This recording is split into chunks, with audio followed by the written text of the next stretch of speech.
안녕하세요. 투자 쉽게 하자 김PB입니다. 한국 슈퍼대공황 자금 압박 시작됐다라는 주제로 오늘은 좀 말씀을 드려볼게요. 코로나 때가 더 나았다. IMF 때가 차라리 더 나았다. 이런 얘기가 되게 지금 우리나라에서 많이 들리고 있습니다. 쓰러지기 일보 직전 한국 산업 일선 현장은 더 우울하다 라면서 공장 임대 현수막이 이제 요즘에 공단들 주위에서 공장 임대 현수막이 굉장히 이제 자주 보인다라고 해요. 그러면서 작년 하반기부터 폐업 매물이 쌓이고 있다. 사실 제가 체감했을 때도 2024년 하반기부터가 뭔가 본격적으로 체감 경기가 갑자기 확 안 좋아진 느낌이 들거든요. 하지만 사겠다는 수요가 거의 없어서 거래가 이루어지지 않는다. 특히 기계랑 철강 업종 공장 매물이 많다라고 얘기를 하는데 이거는 굉장히 데이터적인 관점에서도 맞는 얘기입니다. 이거는 이제 제가 방송으로 다 말씀드렸던 내용인데 지금 부동산이랑 철강 업종이 사실 제일 대표적으로 안 좋은 업종이거든요. 코로나 IMF 때보다 더 힘들다 이런 얘기가 되게 많이 들리고 있는데 이미 3월부터 재앙은 시작이 됐습니다. 왜 그러냐면 사실 이게 경제에서 굉장히 중요한 포인트인데 이거 좀 집중해서 들어주세요. 자, 기업 대출은 1월, 2월, 3월 이렇게 봤을 때 기업 대출은 굉장히 빠르게 급감을 했고 요구불 예금은 굉장히 빠르게 늘어났죠. 이건 뭘 얘기하냐면 이제 대출은 은행이 대출을 안 해주기 시작했고 예금은 미친 듯이 들어오기 시작했다라는 겁니다. 그러니까 현금 보유량이 급증했다라는 거고 이 얘기는 반대로 말씀드리면은 안전자산 선호 심리가 굉장히 커졌다라는 걸 얘기를 하는 거예요. 특히 올해 들어서 기업들이나 개인들이 느끼는 이 경제 침체에 대한 위기감이 굉장히 크다라는 거죠. 그러면서 동시에 실제로 그런 위기가 가짜 위기가 아니라 소비자들이 체감할 만한 이유가 있지 않습니까? 지금 경제가 실제로 어려워지고 있기 때문에 그래서 은행들에서 대출을 안 해주기 시작했어요. 경제 리스크를 이제 은행들에서는 이걸 어느 정도 집계를 하기 때문에 리스크 차원에서 대출이 안 나가기 시작했어요. 그러니까 기업은 대출이 안 나오니까 자금난 때문에 힘들고 금융권은 수익성이 악화되는 이런 악순환이 시작이 되는 겁니다. 왜냐? 은행들은 대출 나가서 이자 받아먹고 사는 이 조직인데 대출이 안 나가니까 이자 수익도 기대되는 이자 수익이 적어지고 있는 거예요. 그러니까 악순환이 시작이 된 거죠. 근데 이 기업 대출의 감소가 경제 위기를 유발합니다. 이걸 모르시는 분들이 많은데 기업 대출이 줄어들게 되면 급전을 못 막는 기업부터 부도가 나기 시작하고 그러면서 거래처가 부도가 나니까 이 기업이 부도가 나니까 그 회사 거래처도 부도가 나요. 그러면서 대출해줬던 금융기관도 수익성이 악화되고 리스크가 급증합니다. 2011년에 실제로 저축은행이 줄도산에서 30군데가 한 번에 무너졌었죠. 그 전에 2008년 글로벌 금융위기가 있었고요. 이렇게 전 세계 경제는 다 연동이 돼서 움직이고 우리나라 내에서도 기업과 금융권이 이렇게 유관돼서 움직입니다. 대출이 줄게 되면 전반적으로 유동성 자금이 확 줄어들기 때문에 숨통이 막혀요. 그러면서 단기 급전 해결 못한 기업들이 하나둘씩 무너지기 시작하거든요. 그러면서 금융권 위기랑 전반적인 경제 위기를 유발합니다. 즉 은행 대출이 굉장히 중요한 유동성의 지표이자 키포인트라고 보시면 될 것 같은데 이런 대표적인 사례 중에 하나가 글로벌 금융위기 때입니다. 이때 당시에도 리먼 브라더스 파산 전부터 그랬지만 파산하고 나서 본격적으로 금융기관들이 이제 금융 시스템 리스크를 인지하고 기업 대출을 극단적으로 줄였어요. 그러면서 어떻게 돼요? 중소기업들이 자금난에 빠지니까 이제 중소기업이 파산하게 되고 대기업도 파산하게 되니까 실업률이 급등하게 됩니다. 외환위기 때도 마찬가지예요. 우리나라 IMF 때 국내 은행들이 IMF 터지고 막 이러기 전후부터 외환 막 환율 급등하고 이러니까 그 리스크를 이제 금융기관들은 계속해서 매일매일 이제 체크를 하거든요. 그러다 보니까 이런 경제 위기가 터지기 전부터 리스크를 방지하려고 대출을 줄이고 회수를 강화하면서 어떻게 되냐? 기업들이 줄도산하기 시작합니다. 그래서 다수의 중소기업, 자영업자들이 부도되고 소수의 대기업들이 부도되는 형태로 가게 되는 건데 지금 이미 다수의 중소기업들이 부도되는 건 이미 시작한 지가 꽤 됐고 자영업자들도 굉장히 많이 힘들죠. 근데 이제 대기업들도 무너지려고 하고 있는 상황입니다. 왜 그러냐? 현재 기업 경기 실사지수라는 우리나라 경제 데이터를 보게 되면 이게 실제로 경제 반영을 아주 잘하거든요. 코로나 쇼크 때 꺾였다가 우리나라 이제 코스피랑 코스닥 국장 최고점일 때 이 지수도 이제 정점을 찍고 계속 지금까지 악화하고 있어요. 이러니까 코스피랑 코스닥이 못 가는 겁니다. 지금 전년 동기 대비 기준으로 계속 악화되고 있고 장기 침체 추세를 타고 있어요. 차라리 코로나 때처럼 시원하게 무너지고 시원하게 올라가주면 모르겠는데 이렇게 장기 침체를 하게 되면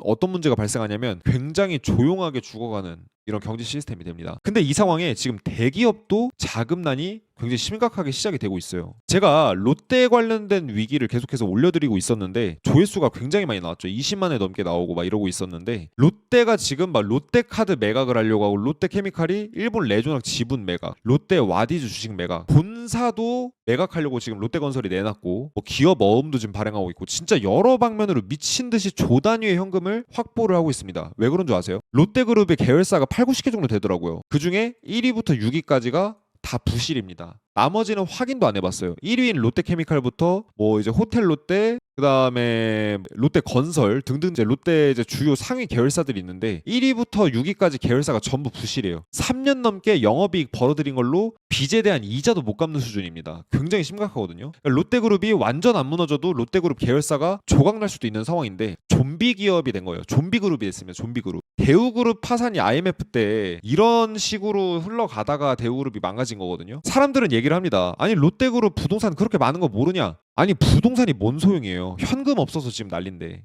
현금이 없을 때 회사는 망하는 거지 부동산 많다고 회사가 안 망하는 건 아니에요. 그걸 잘못 알고 계신 분들이 많더라고요. 게다가 부동산이 많으면 당연히 필수적으로 따라오는 게 뭐예요? 빚이에요. 부동산을 대출 없이 사는 경우는 없기 때문에 기업들도 마찬가지라서 롯데도 부동산이 많다라는 건 그만큼 빚도 많다라는 건데 그러니까 이 빚에 대한 이자도 못 갚는다는 거예요. 지금 영업을 해가지고 얼마나 심각한 상황입니까? 그러면서 지금 중앙일보에 뭐라고 기사가 나오냐면 대기업의 31%는 자금 사정이 악화할 것 같다. 악화하고 있다. 나머지 20%는 벌어서 이자도 못 내고 있다. 대기업 10곳 중에 2곳은 영업이익으로 이자도 못 갚고 있습니다. 좀비 기업의 상태인 거죠. 아니 여러분들 생각해보세요. 여러분들이 한 달에 월급이 500만 원인데 빚 이자로 700만 원 나간다고 생각해보세요. 정상인가요? 기업이나 사람의 재정 상태는 다 마찬가지입니다. 월급이 500만 원인데 빚에 대한 이자가 700만 원. 이게 지금 대기업들이 10군데 중에 2군데가 이런 상황이라는 거예요. 굉장히 심각한 상태죠. 얼마나 심각하냐 더 자세히 말씀드려 보겠습니다. 부도 위기로 몰리고 있는 대기업이 작년에 2개밖에 안 됐었는데 올해에 7개나 급증했다 라고 2024년에 기사가 나왔거든요. 지금 부도 위기 대기업이 7군데나 된다고 해요. 대기업은 직원 수를 수천 명을 보유한 곳을 대기업이라고 하잖아요. 지금 대기업이 이렇게 부도위기인 대기업들이 지금 더 오래 늘어날 텐데 이렇게 되면은 수만 명의 실업자와 수십만 명의 간접적인 실업자를 발생시키게 됩니다. 왜 그러냐? 대기업 하청이랑 거래처는 어떻게 해요?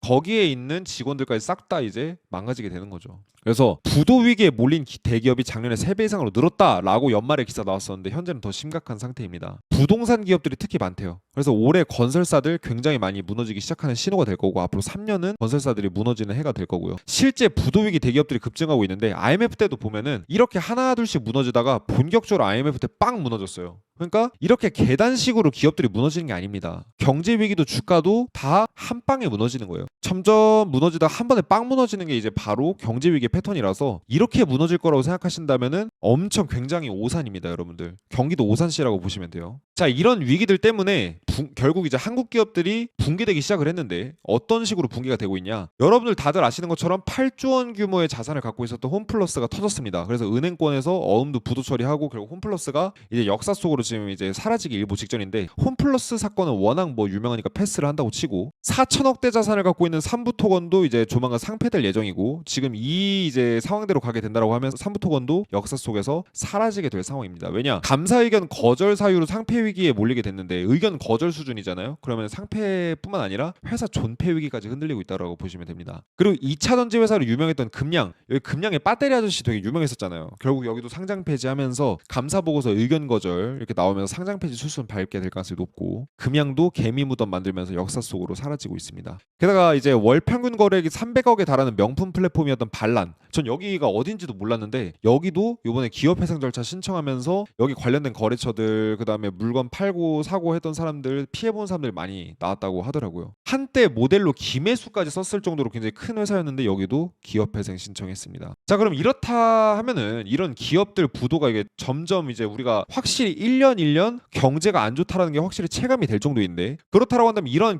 기업 부도가 나한테 그리고 경제에 어떤 영향을 미치는가 궁금하실 거예요. 자, 단편적으로 쉽게 말씀드리면 최근에 제일건설이라는 곳이 한 군데가 부도가 됐는데 제일건설이라는 한 군데 업체가 부도 나니까 어떻게 돼요? 100여 개 군데의 협력업체가 피해를 봤대요. 그러니까 어떤 한 회사가 무너지게 되면은 그로 인해서 100여 군데 회사가 피해를 본다라는 얘기입니다. 그럼 다른 업종은 다를까요? 다른 업종도 비슷할 겁니다. 이게 거래처가 20군데냐 100군데냐 200군데냐 이거의 차이일 뿐이지 어떤 한 회사, 어떤 한 금융기관이 무너지면 다른 쪽에도 피해가 가는 게 굉장히 크다라는 거예요. 게다가 이렇게 시공사 같은 데들이 이제 건설사들이 부도나게 되면은 아파트 공사가 중단되면 어떻게 돼요? 아파트 이거 짓는데 투자했던 사람들은 어떻게 되는 겁니까? 그냥 나가리 되는 겁니다. 도미노로 하청의 거래처의 투자자의 채권자들 다 무너지는 게 바로 이 기업 부도인데 지금 이런 줄도산이 IMF 때 이래로 IMF 때보다 더 심각하게 터지려고 하기 일보 직전입니다. 왜 IMF 때보다 더 심각할 거라는 건데 제가 방송에서 다 말씀드리고 있어요. 그래서 여기서 경제 위기가 터지면 최소 2, 3년 정도는 더 힘든 과정이 거쳐 지나갈 것 같아요. 그리고 이미 사실 중산층은 우리나라에서 붕괴가 되기 시작했습니다. 진짜 붕괴라고 표현하는 게 맞아요. 자, 미국의 데이터를 보면은 자, 미국의 중산층보다 미국의 상위 1%들이 돈을 더 많이 벌고 더 많은 자산을 갖고 있어요. 이제는 아예 완전 역전이 되어버렸거든요. 근데 우리나라도 보면은 상위 1%만 먹고 살고 나머지는 다 죽어가고 있습니다. 최악으로 치닫는 자영업자 대출, 이금융권 연체율 10년 내 최악, 자영업자 연체율 급등, 1인당 빚 평균 4.3억 원. 4.3억 원 정도의 평균 빚을 갖고 있는 자영업자들이 이걸 못 갚아서 다 지금 길거리로 내몰리고 있습니다. 4억이 누구 개 이름인가요? 자영업 망하면 4억 갚는 거 쉽지 않습니다. 4억 현금 갖고 있는 사람이 어딨어요 이 세상에. 많지 않죠. 금융위기 터진 이래 최악의 수준으로 치닫고 있고 더 중요한 건 좋아질 길이 없다는 게 진짜 위기입니다. 지금 당장은 이 경제가 살아날 길이 없다라는 거예요. 그래서 반대로 지금 경제가 어렵다고 한탄하는 게 아니라 오히려 이 경제에 버티면서 내가 어떤 걸로 먹고 살면서 버틸지를 고민해야 되는 때라고 저는 생각을 합니다. 그리고 제가 계속 늘 말씀드리지만 세상이 크게 뒤집힌다. 지금 가면 갈수록 세상이 뒤집혀지고 있는 게 느껴지시겠지만 아직 한참 멀었습니다. 전체 올게 100이라고 한다면 저는 이제 20 정도밖에 안 왔다라고 생각을 하고 그럴수록 기회는 더 크게 와요. 크게 뒤집히면. 특히 돈 없는 사람도 있죠. 우리가 서민이나 중산층 중에 돈 없는 사람들은 원래 없었어요. 그렇기 때문에 빚만 없으면 사실 큰 타격이 없습니다. 제일 중요한 건 영끌을 해가지고 어정쩡하게 자산을 형성한 자산가들이에요. 어정쩡하게 강남에 허겁지겁 아파트 한 채, 어정쩡하게 지방에 한 채, 어정쩡하게 상가 하나, 어정쩡하게 테슬라 이렇게 이제 돈 끌어다가 써가지고 투자한 사람들이 망가지는 해가 될 거거든요. 그래서 혹시나 이런 상황에 계신다고 한다면 굉장한 주의를 요하고 그 다음에 내가 없는 사람이었다. 빚만 없으셨으면 아마 이번 기회가 오히려 부자가 될 수 있는 기회가 되지 않으실까 싶어요. 왜냐? 자산들이 굉장히 저렴한 가격에 박앤세일이 시작이 될 것 같습니다. 그래서 이게 당장 오늘부터 시작된다라는 게 아니라 아주 천천히 하지만 그다지 오래 걸리지 않게 이렇게 올 거기 때문에 그래서 우리가 다 같이 대비해 나가는 2025년이 됐으면 좋겠다 이렇게 말씀을 드리겠습니다. 아 그리고 제가 이 말씀을 꼭 첨언해서 드리고 싶은데 이 앞으로 3년은 가짜 부자들이 다 정리되고 진짜 부자들이 도약하는 3년이 될 것 같아요. 그래서 경제 위기에도 대박나는 사람들은 늘 존재하기 때문에 여러분들이 너무 상심하실 게 아니라 저희 채널 구독해 주시고 미리 함께 이러한 위기들을 준비해 나가시면 어떨까 이렇게 좀 말씀을 드리겠습니다.